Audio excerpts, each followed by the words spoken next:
আমি আল্লাহর হুকুম যদি কেউ অহংকার দেখাইয়া অমান্য করে, অহংকার দেখাইয়া আল্লাহর হুকুম যদি অমান্য করে, তার ঈমান থাকে না, বেঈমান হয়ে যায়। নামাজ পড়ে না, আবার বলে পড়মু না, নামাজ কি হইব, করমু না, পর্দা কি হইব, মানি না কোরআন কি হবে, কয় কি কয় না? আল্লাহর হুকুম যদি কেউ অহংকার দেখাইয়া অমান্য করে, তার ঈমান থাকে না। আল্লাহ বলেন, ইবলিস আমার হুকুম অমান্য করলি, অহংকার দেখাইয়া তোর ঈমান নাই, তুই বেঈমান, তুই কাফের হয়ে গেছস, অপরাধ করেছিস, অহংকার করেছিস, ঈমান চলে গেছে, অপরাধ হয়েছে। বলেন অপরাধ করলে শাস্তি আছে না নাই? আমার আল্লাহ বলেন তোর অপরাধের শাস্তি কি? এক নাম্বার শাস্তি ফাখরুজ মিনহা, ও ইবলিস তোর এক নাম্বার শাস্তি হলো তুই আমি আল্লাহর জান্নাত থেকে বের হয়ে যা। এক নাম্বার শাস্তি আল্লাহ জান্নাত থেকে বের করে দিলেন। আল্লাহ বলেন এক শাস্তিতে হবে না, শাস্তি আরো আছে। ফা ইন্নাকা রাজিম,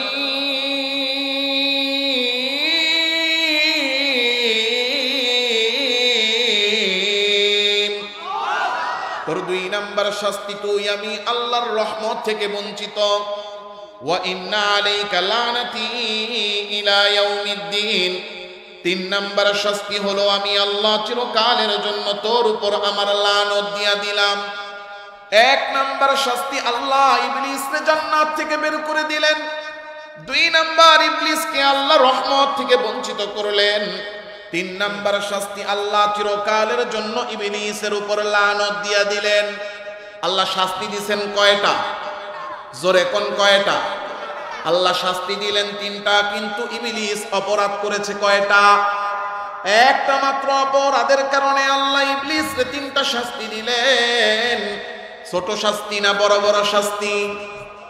একটা মাত্র অপরাধের কারণে যদি এত বড় বড় তিনটা শাস্তি হয়, যে এক অপরাধের কারণে তিনটা বড় বড় শাস্তি হয়, বলেন তো ওই অপরাধ অহংকার আল্লাহর কাছে ছোট গুনাহ না বড় গুনাহ?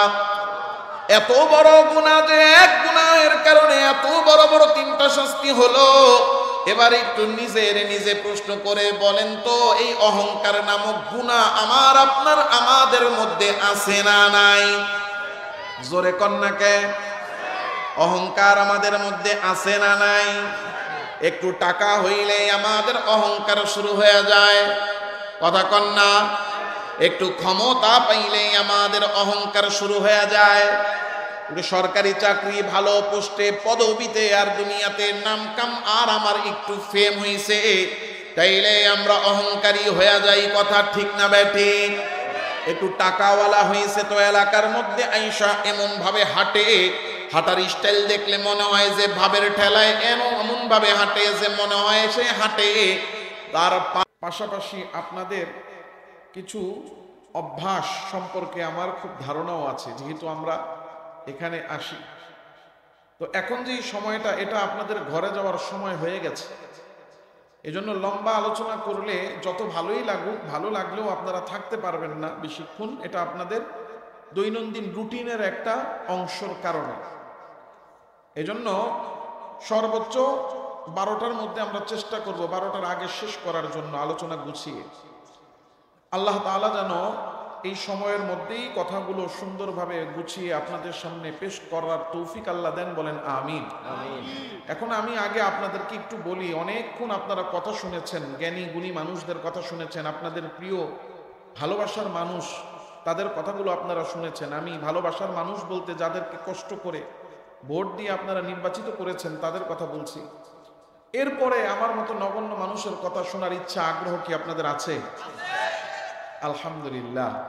তাহলে সর্বপ্রথম যেটা করতে হবে, আল্লাহর রসুলের শিখানো একটা আমল আমরা করি, করব, রাজি আছি তো? আল্লাহর রসুল সাল্লাল্লাহু আলাইহি ওয়াসাল্লামের শিখানো আমল হলো প্রতিটা মজলিসকে সুন্দর করা, এবং সুন্দর করার সর্বপ্রথম দায়িত্ব হলো আমাদের ফাঁকা জায়গাগুলো পূরণ করে বসা। আল্লাহ নিজেই কোরআনে কারিমে বলছেন, তাফাসসাহু ফিল মাজালিসি, যে স্থান করে দাও যারা পরে আসে তাদের জন্য, অর্থাৎ সামনের ফাঁকা জায়গাগুলো পূরণ করে বসা। একটা তাকবীর দিয়ে ইমানি জজবায় দাঁড়িয়ে যাব, এরপরে সামনে এসে বসবো, পারবো ইনশাআল্লাহ? দাঁড়ান তো, লিল্লাহি তাকবীর। দাঁড়ায়া যান, সবাই দাঁড়ায়া যান, সামনের দিকে আসেন, মাশাআল্লাহ, এসে জমে জমে বসে যান।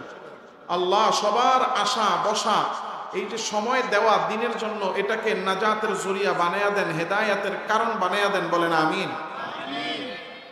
বসে যান, আমি এখনই কথা শুরু করছি। দেখেন, এই হায়াত তো আমরা নিজেরা পাই নাই, হায়াত আমাদেরকে দিয়েছেন কে? এই দুনিয়াতে আল্লাহর দেওয়া হায়াত দিয়ে কাজ করি কার জন্য?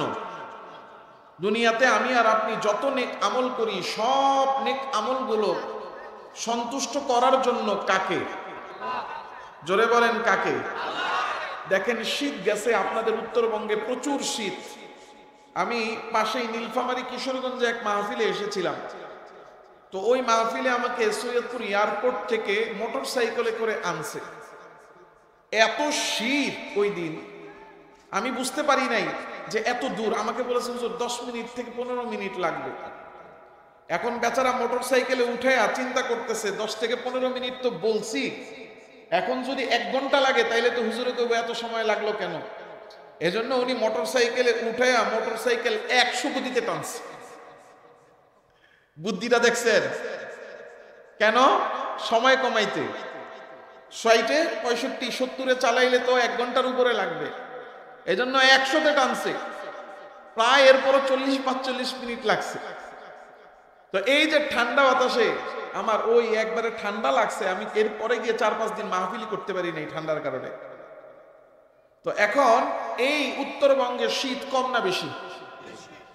এই বেশি শীতের মধ্যেও কিছু মানুষ ভোরবেলা কুয়াশা এর মধ্যেও উইঠা চাদর মুড়ি দিয়া ঠান্ডা পানি চাপকল চাবায়া ঠান্ডা পানি দিয়ে উজু কইরা হাঁটতে হাঁটতে কম্বল পেঁচায়া মসজিদে যায়, ফজরের নামাজ পড়ে। আছে না নাই? তারে গিয়ে জিজ্ঞাসা করেন, এত শীতের মধ্যে মসজিদে যাওয়ার দরকারটা কি? মসজিদে না গেলে কি হয়? উত্তর দিবে জামুনাকে, জানকে যাই একজনের জন্য, তিনি কে? জোরে বলেন। এই শীতের মধ্যেও নামাজ ছাড়ে না, ঠান্ডা পানি দিয়ে উজু করে নামাজ পড়ে। কার জন্য? মার্চ মাস থেকে গরম শুরু হবে, রোজাও শুরু হবে। মনে আছে আপনাদের, গত বছর রমজানে প্রায় 16 ঘন্টা রোজা, আর গরম কি 40-42 ডিগ্রি সেলসিয়াস। গরমের কারণে ঘামাইতে ঘামাইতে শরীর দুর্বল, গলা শুকায় গেছে, জিহ্বা শুকায় গেছে। চেহারা দেখে একজন আরেকজনকে কয়, কি রে তোর এমন দেখা যায় কে? পিপাসায়। তোর পানি খাস না কে? রোজা রাখছি। এত কষ্ট করে রাখার দরকারটা কি? ভেঙে ফেল। আরে না, এই রোজা ভাঙন যাব না। কেন? এটা কি আমি আমার লেগে রাখছি? রাখছি কার জন্য? বান্দা, একজন ইমানদার, একজন মুমিন, একজন মুসলমান দুনিয়াতে যত নেক কাজ করে, সব নেক কাজগুলো করে কার জন্য? আল্লাহর জন্য। কেন? উদ্দেশ্য হলো আল্লাহ যেন আমার উপর সন্তুষ্ট হয়, আল্লাহ যেন খুশি হয়, আল্লাহ যেন রাজি হয়, আল্লাহ যেন আমাকে তার প্রিয় বান্দা হিসেবে গ্রহণ করে নেয়। উদ্দেশ্য কি? খুশি করা কারে? একজন ব্যক্তি আল্লাহকে খুশি করার জন্য পৃথিবীর সব নেকামল করে ফেলেছে। কয়টা নেকামল করছে? সব নেকামল। বলেন কয়টা নেকামল করছে? সব নেকামল করে ফেলেছে। যেমন আমার কাছে রাজনৈতিক নেতাদের বক্তব্য শুনলে আমরা মাঝে মাঝে বিরক্ত হই। এখানে আমি যে কয়জনের কথা শুনলাম, আমার এই যে ভাই উনি একটা কথা বলছেন, আমার কথাটা খুব ভালো লাগছে, যে দোয়া করবেন আমি যেন আল্লাহরে সন্তুষ্ট করতে পারি। কি বলছে? কারে সন্তুষ্ট করতে পারি? মানুষ, নেতারা দাঁড়ায় কয় আপনাদের দোয়া চাই, আপনাদের সহযোগিতা চাই, আপনাদের কল্যাণের জন্য কাজ করতে পারি। এই যে আপনাদের উপকার যেন করতে পারি, আপনাদের কাজ করতে পারি, এটার মধ্যেও একটা তেল আছে। কথা কয় না?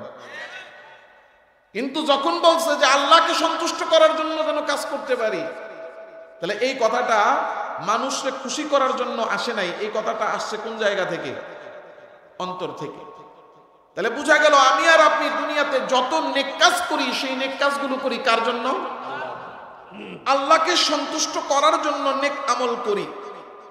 একজন ব্যক্তি পৃথিবীর সব নেক আমল করে ফেলেছে আল্লাহকে খুশি করার জন্য, তবু আল্লাহ তার উপর খুশি হবে না, সন্তুষ্ট হবে না। এই কই যায়, কই যায়?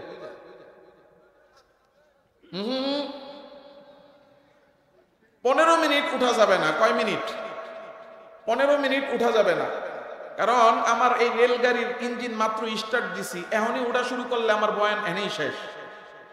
15 মিনিট কেউ উঠতে পারবেন না। আমি আলোচনায় ঢুকবো, এরপরে ভালো লাগলে থাকবেন, না লাগলে বাসায় গিয়ে ঘুমাবেন, কোনো আফসোস নাই। কিন্তু উত্তরবঙ্গে এই যে বললাম না, এখানে আমি আপনাদের তো চিনি, বৈশা যদি একটা গজল ঠজল না কয় তাহলে আর মনে করে হুজুরে কাম হইব না। কথা কয় না? বৈশা একটা জিকিরের টান দিতে হবে, নাইলে একটা গজলের টান দিতে হবে, নাইলে রংপুর, দিনাজপুর, ঠাকুরগাঁও এই দিকের শ্রোতারা আর থাকতে চায় না। তো আমি শুরুতে বলে দিই, আমি কোনো গজল গাইতে পারি না, কোনো গজল আমি গাইতে পারি না। আমি যদি 5 ঘন্টাও বয়ান করি কোনো গজল পাবেন না। তবে হ্যাঁ, আমি কোরআন হাদিসের কথা আপনাদেরকে শোনাবো। যারা কোরআন হাদিসের কথা শুনতে চান তারা থাকেন, কোরআন হাদিসের কথা যাদের শোনার ইচ্ছা নেই তাদের প্রতি আমার কোনো দাবিও নেই। এখন কি থাকতে রাজি আছেন না চলে যাবেন? আল্লাহ কবুল করেন। একজন ব্যক্তি পৃথিবীর সব নেক আমল করে ফেলেছে, কাকে খুশি করার জন্য? সব নেক আমল করার পরেও আল্লাহ তার উপর খুশি হবে না যদি তার মধ্যে একটা মাত্র গুনাহ থাকে। কয়টা গুনাহ? নেক আমল কয়টা করছে? সব। বলেন নেক আমল কয়টা করছে? গুনাহ করছে কয়টা? একটা মাত্র গুনাহ করার কারণে পৃথিবীর সব নেক আমল করার পরেও আল্লাহ বান্দার উপর অসন্তুষ্ট। এখন প্রশ্ন আসে না যে একটা গুনার এত পাওয়ার? এই প্রশ্ন আসে কি আসে না? একটা গুনার পাওয়ার বুঝার আগে ছোট্ট একটা উদাহরণ বুঝেন। আপনাদের এই অঞ্চলে মানুষের বাড়ি ঘরে গাই গরু আসেনি?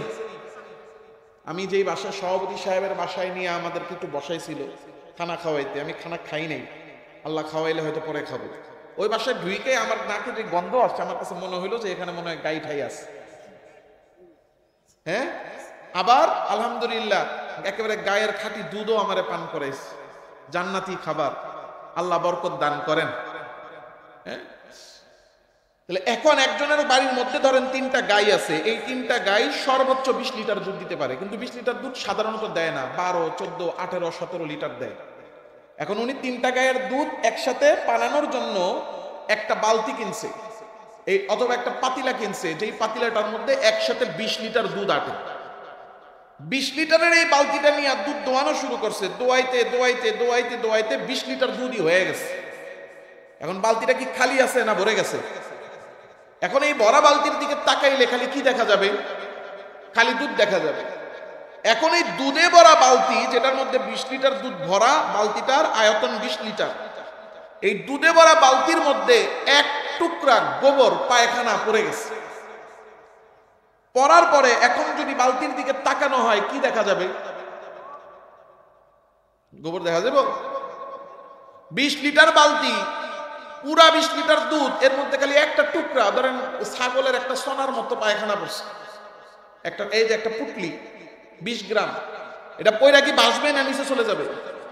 নিচে চলে যাবে। এখন তাকাইলে কি দেখা যাবে? গোবর পড়ার আগে তাকাইলেও কি দেখা যায়? গোবর পড়ার পরে তাকাইলেও কি দেখা যায়? আগে তাকাইলেও দেখা যায় খালি দুধ, পরে তাকাইলেও দেখা যায় খালি দুধ।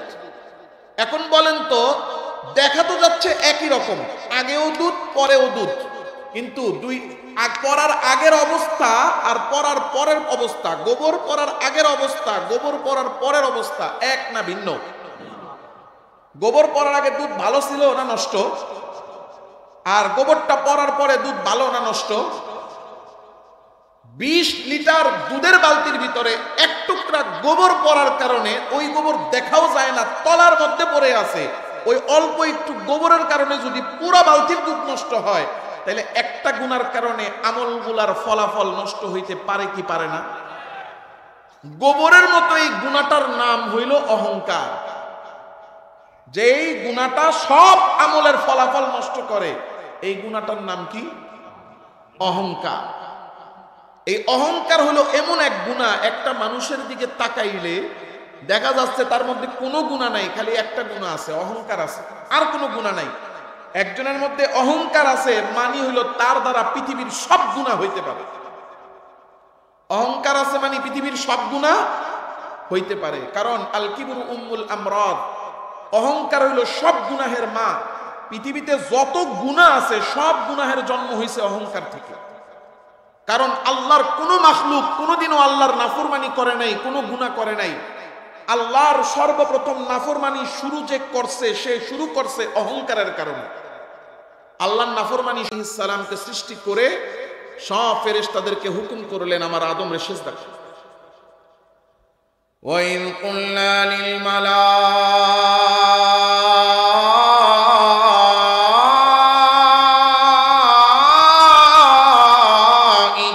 ইসজুদু লি আদম। আমার আল্লাহ ডাক দিয়ে বলেন, ও ফেরেশতারা আমার আদমরে তোমরা সিজদা করো। ফাসাজাদু, আল্লাহ হুকুম করার সাথে সাথে সব ফেরেশতারা আল্লাহকে হুকুম সিজদা, আদমকে সিজদা শুরু করে দিল।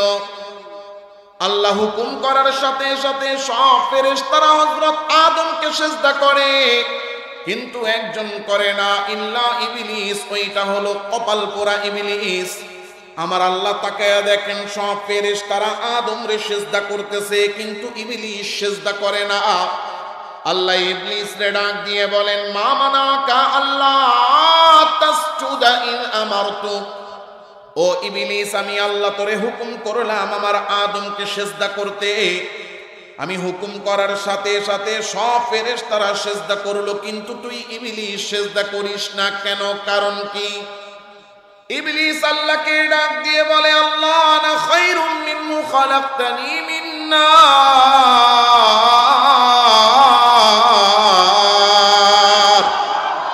ও আল্লাহ, আপনি আমারে বানাইছেন আগুন থেকে। আগুনের স্বভাব শুধু উপরের দিকে যাওয়া, এজন্য আগুন জ্বালাবেন দেখবেন আগুনের মাথা খালি উপরের দিকে দৌড়ায়। আগুনের পরিধি আর পরিমাণ যত বড়, আগুনের মাথা তত উপরে। ইবলিস বলে, আল্লাহ আমারে বানাইছেন আগুন থেকে, আর আপনারা আদমকে বানাইছেন খলাকতাহু মিন তিন। আদম রে বানাইছেন আপনি মাটি থেকে, মাটির স্বভাব নিচের দিকে যাওয়া, এজন্য মাটির টুকরা সারলে খালি নিচের দিকে দৌড়ায়। যেটা উপরে থাকে সেইটা হলো উত্তম, যেটা নিচে থাকে সেইটা হলো অধম। আগুন উপরে থাকে তাই আমি উত্তম, আগুনের তৈরি হওয়ার কারণে আমি হলাম উত্তম। মাটি নিচে থাকে, মাটি হলো অধম, অধম মাটির তৈরি আদম, সে আমার তুলনায় অধম। আনা খায়রুম মিনহু, আমি আদমের চেয়ে ভালো, আমি আদমের চেয়ে শ্রেষ্ঠ, আমি আদমের চেয়ে উত্তম। এই জন্য আমি অধম আদমকে সিজদা করি নাই, কারণ উত্তম কখনো অধমকে সিজদা করে না, তাই আমি আদমকে সিজদা করি নাই। আল্লাহ ডাক দিয়ে বলেন, তুই যে আদমরে সিজদা করলি না, সিজদা না করার দ্বারা তো আদমের কোনো অসম্মান হয় নাই, কারণ সিজদার হুকুম তো তোরে আদম করে নাই। সিজদা না করে তুই অপমান করেছিস তাকে, এই হুকুম তোরে করেছে যে, আর হুকুম তো আদম করে নাই, হুকুম করেছেন তিনি তোর রব, যিনি জোরে বলেন কে?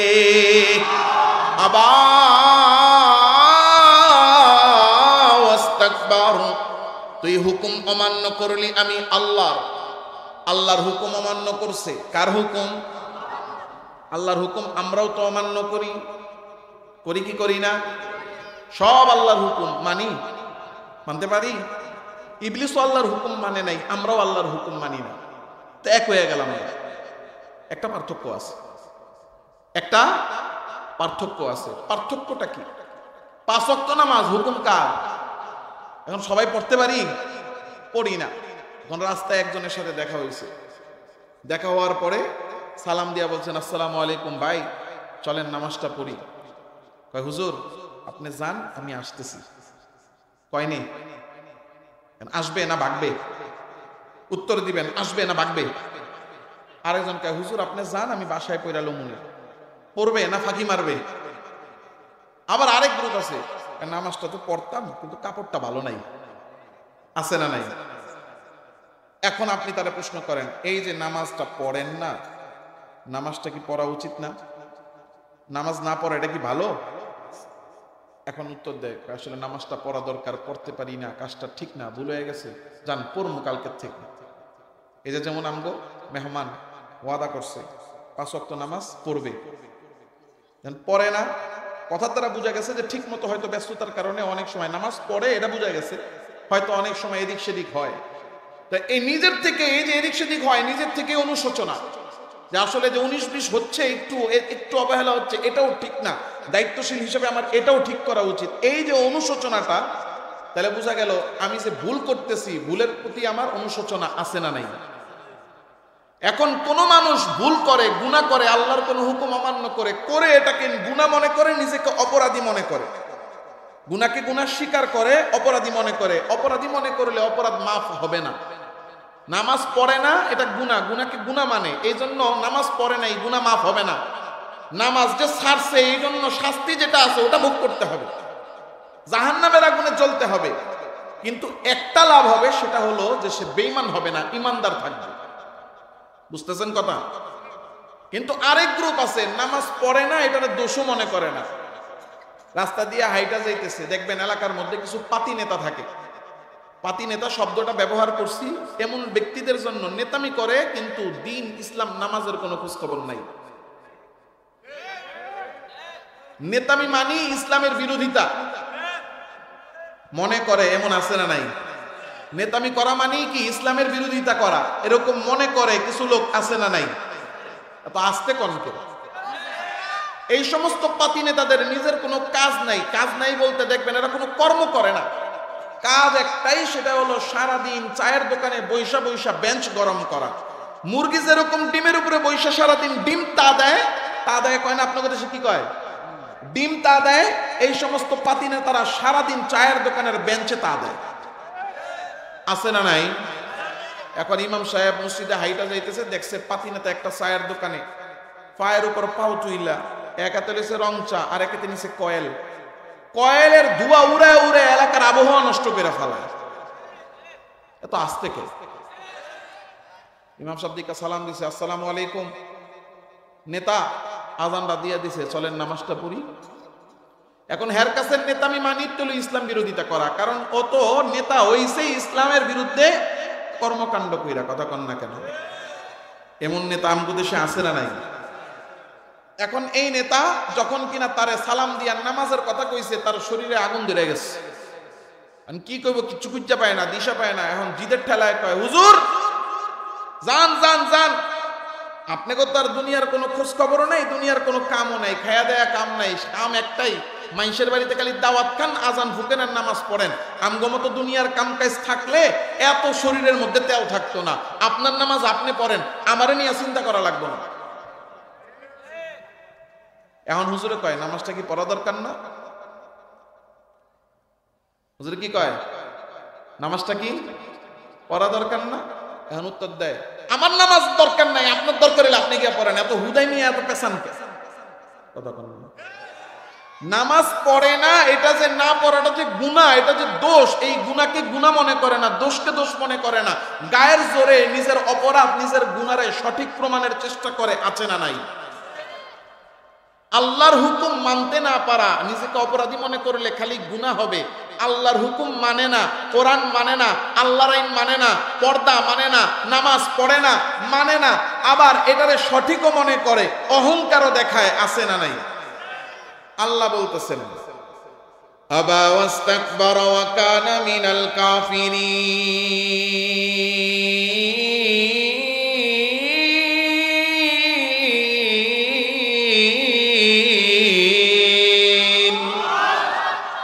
আমার আল্লাহ বলেন, আমি আল্লাহর হুকুম যদি কেউ অহংকার দেখাইয়া অমান্য করে, অহংকার দেখাইয়া আল্লাহর হুকুম যদি অমান্য করে, তার ঈমান থাকে না, বেঈমান হয়ে যায়।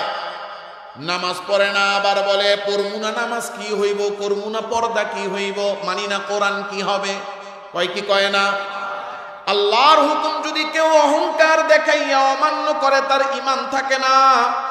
আল্লাহ বলেন, ইবলিস আমার হুকুম অমান্য করলি, অহংকার দেখাইয়া তোর ঈমান নাই, তুই বেঈমান, তুই কাফের হয়ে গেছস, অপরাধ করেছিস, অহংকার করেছিস, ঈমান চলে গেছে, অপরাধ হয়েছে। বলেন অপরাধ করলে শাস্তি আছে না নাই? আমার আল্লাহ বলেন, তোর অপরাধের শাস্তি কি? এক নাম্বার শাস্তি ফাখরুজ মিনহা, ওই ইবলিস তোর এক নাম্বার শাস্তি হলো তুই আমি আল্লাহর জান্নাত থেকে বের হয়ে যা। এক নাম্বার শাস্তি আল্লাহ জান্নাত থেকে বের করে দিলেন, আল্লাহ বলেন এক শাস্তিতে হবে না, শাস্তি আরো আছে। ফা ইন্নাকা রাজিম।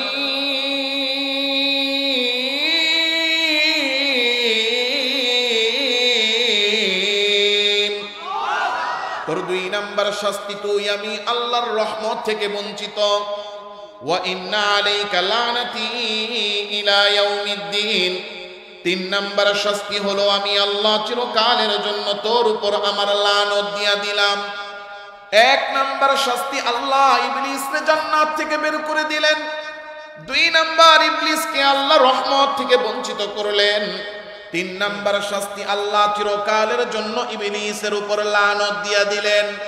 আল্লাহ শাস্তি দিয়েছেন কয়টা? জোরে কোন কয়টা? আল্লাহ শাস্তি দিলেন 3টা, কিন্তু ইবলিস অপরাধ করেছে কয়টা? একটা মাত্র অপরাধের কারণে আল্লাহ ইবলিসকে 3টা শাস্তি দিলেন। ছোট শাস্তি না বড় বড় শাস্তি? একটা মাত্র অপরাধের কারণে যদি এত বড় বড় 3টা শাস্তি হয়, যে এক অপরাধের কারণে 3টা বড় বড় শাস্তি হয়, বলেন তো ওই অপরাধ অহংকার আল্লাহর কাছে ছোট গুনাহ না বড় গুনাহ? এত বড় গুনাহ যে এক গুনাহের কারণে এত বড় বড় 3টা শাস্তি হলো।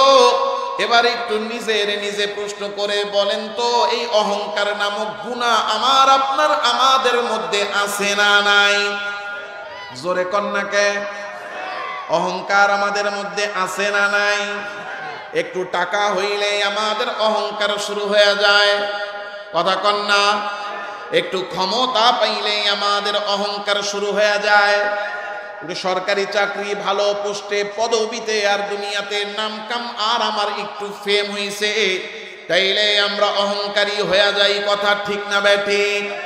একটু টাকাওয়ালা হয়েছে তো এলাকার মধ্যে আইসা এমন ভাবে হাঁটে, হাঁটার স্টাইল দেখলে মনে হয় যে ভাবের ঠেলায় এমন ভাবে হাঁটে যে মনে হয় সে হাঁটে, তার পা যেন মাটিতে পড়ে না, যেন হাওয়ার মধ্যে উইরা উইরা চলতেছে।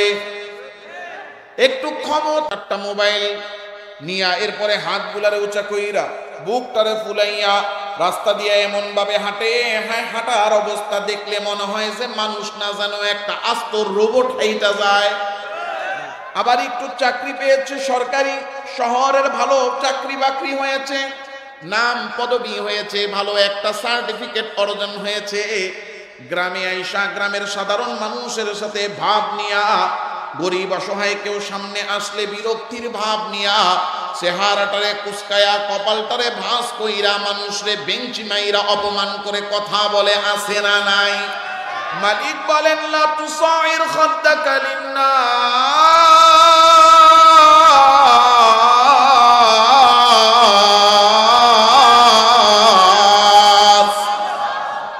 আমার আল্লাহ বলেন কোন মানুষের দিকে অহংকার করে চেহারাটারে বাঁকা কইরা তাকাইও না। বিরক্তির ভাব নিয়ে এমন ভাবে তাকায়, বোঝানোর চেষ্টা করে আমি অনেক কিছু, তুই কিছুই না, কথা কন্যা। বিয়া করাইছে পোলারে, বিয়াই বাড়ির থেকে উপহার পাঠাইছে, শীতকালের পিঠা, রমজান মাসের ইফতারি, কোরবানির গোশত, মন মতো হয় নাই। মন মতো না হওয়ার কারণে শাশুড়ি গিয়া বউয়ের কাছে চেহারাটারে ভেংসি মেরা কয়, এই পিঠা নি পাঠাইছে, এটি আমরা জীবনেও খাই না। গরুর গোশত পাঠাইছে 10 কেজি, হের মন মতো হয় নাই। গিয়া কয়, আমার মাইয়ারে যখন বিয়া দিছি প্রথম বছর বিয়াই বাড়িতে আমি একেবারে আস্ত গরু পাঠাইছি, কথা কন না কেন? এরকম অহংকার করে মানুষের সামনে চেহারা বাঁকা করে বড় নিজের মনে করে, সামনের মানুষটারে হীন আর ছোট মনে কইরা কথা বলার বদ অভ্যাস আমাদের আছে না নাই? মালিক বলেন লা তুসাইর খাদ্দাকা লিন্নাস।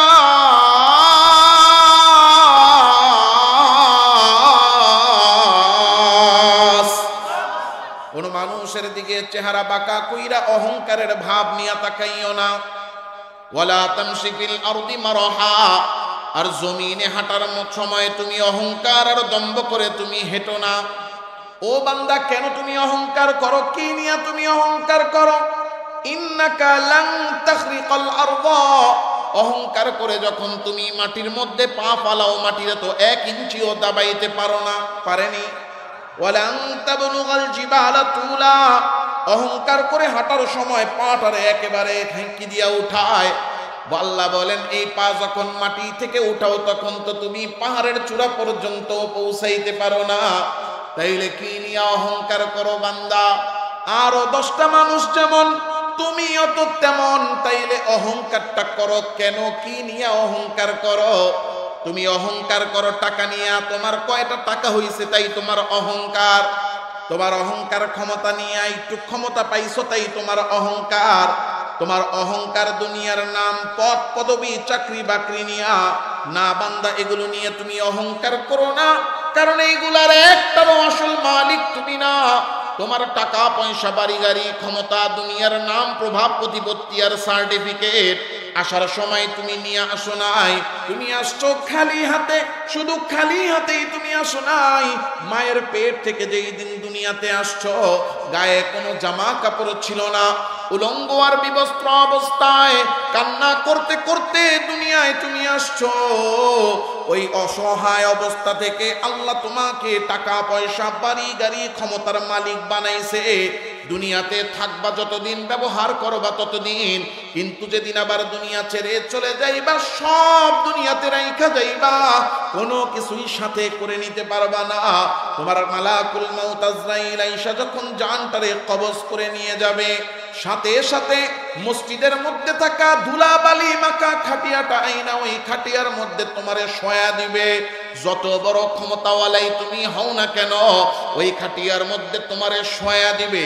দুনিয়ায় বেঁচে থাকা অবস্থায় কত বাহাদুরি তুমি দেখাইছো, রাস্তার মোড়ে যায় বলছো চান্দা দিবি নাইলে অটোর চাক্কা ঘুরবে না, কতক্ষণ নাকে বাজারের মাঝখানে দাঁড়ায় বলছো আমার দল ক্ষমতায়, এখন থেকে চান্দা দিবি নাইলে দোকানের শাটার খুলতে দিব না। আবার এলাকার মধ্যে আইসা বলছো আমাদের দল ক্ষমতায়, এই এলাকায় হবে তা আমরা বলবো, যা আমার রাজত্ব চলবে, আমি যা বলবো হবে তা, আমার কথা ছাড়া কোনো কিছু হবে না। এমন ক্ষমতা দেখানোর অভ্যাস আমাদের আছে না নাই? হায় রে হায়, এত জবানের শক্তি আর ক্ষমতা আমি দেখাইলাম, আমাকে ওই খাটিয়ার মধ্যে শোয়া দিবে। তাকে তাকে দেখবো ওই খাটিয়ার মধ্যে মাকড়সা দৌড়ায়, পোকা মাকড় দৌড়ায়। এত শক্তিশালী জবানের মালিক আমি বলতেও পারবো না যে খাটিয়াটা পরিষ্কার করো, পোকামাকড় রে দূর করো। এত সম্পদওয়ালা, টাকার বড়াই আমার, একটা টাকাও সাথে নিতে পারবো না, এমনকি গায়ের জামাটাও সাথে করে নিতে পারবো না। খাটিয়ার মধ্যে শোয়াইয়া সাথে সাথেই জামাটারে খুলতে যাবে, কিন্তু হাড্ডিগুলা শক্ত হয়ে যাবে, তাই ভাঁজ করতে খুলতে পারবে না। ভাঁজ করতে না পারার কারণে জামাটারেও খুলতে পারবে না। কেচিয়াই না কাইটা কাইটা গায়ের শখের জামাটা শরীর থেকে আলাদা করবে, আমি নাও করতে পারবো না, আবার পছন্দের জামাটাও চাইতে পারবো না। এমনকি কাফনের কাপড় চাইবো, সেই শক্তি আর ক্ষমতাও আমার থাকবে না। পাড়া প্রতিবেশী, আত্মীয় স্বজন যদি মায়া কইরা, দয়া কইরা কাফনের কাপড় পরায়, তাইলে আমার কপালে কাফনের কাপড় জুটবে, নাইলে কাফনের কাপড়টাও আমার কপালে জুটবে না। তাইলে অহংকার করি কি নিয়া?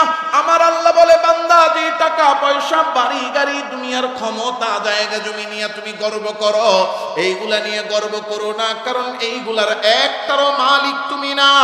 আসছো খালি হাতে, যাইবা খালি হাতে, কোনো কিছুই নিয়ে যাইতে পারবা না। তাইলে যেই জিনিসের মালিকই তুমি না, ওই জিনিস নিয়ে গর্ব করো কেন? গর্ব করার অধিকার তোমার নাই। গর্ব যদি করতে হয়, করতে পারেন তিনি। এই সব কিছুর মালিক যিনি, জোরে বলেন কে তিনি? ওয়ালাহুল কিবরিয়া